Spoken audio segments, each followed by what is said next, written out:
The room was completely normal: a table, a few chairs, a simple questionnaire.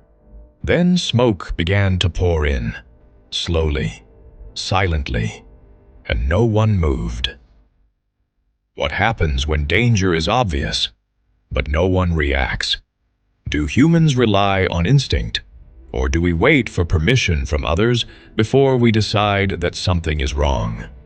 In 1968, psychologists decided to test this, and the results were disturbing. The smoke-filled room experiment was conducted in 1968 by social psychologists Bibb Latané and John Darley. It was inspired by a real tragedy: the murder of Kitty Genovese, where dozens of people reportedly witnessed an attack and failed to intervene. The researchers wanted to understand one thing: why do people fail to act when action seems obvious? Participants were invited into a small room to complete a simple survey. They believed they were waiting for the experiment to begin. Suddenly, smoke started entering the room through a wall vent. The smoke was thick, visible, impossible to ignore. But here's the twist: some participants were alone. Others were placed in the room with strangers who were actually part of the experiment. These people did nothing. When participants were alone, the reaction was immediate. About 75% noticed the smoke and reported it within minutes. They coughed, they stood up, they went to find help. Danger was recognized. Action followed. When participants were with others, everything changed. The smoke kept rising.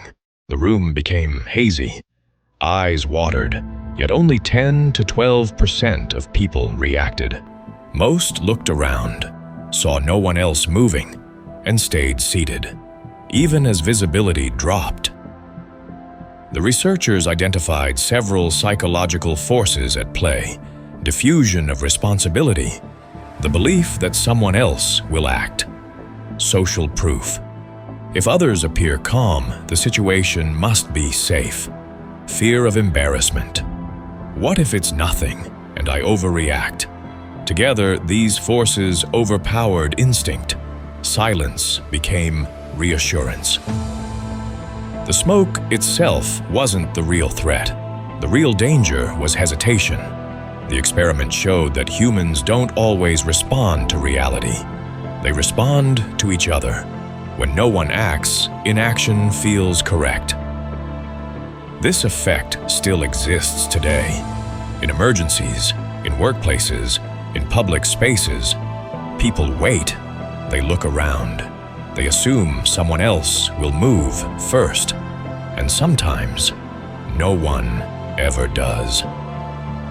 The smoke-filled room experiment revealed something uncomfortable: that even when danger is right in front of us, we may ignore it, not because we don't see it, but because no one else reacts.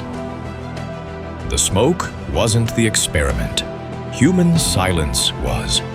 If you want more real experiments that reveal how humans actually behave, subscribe.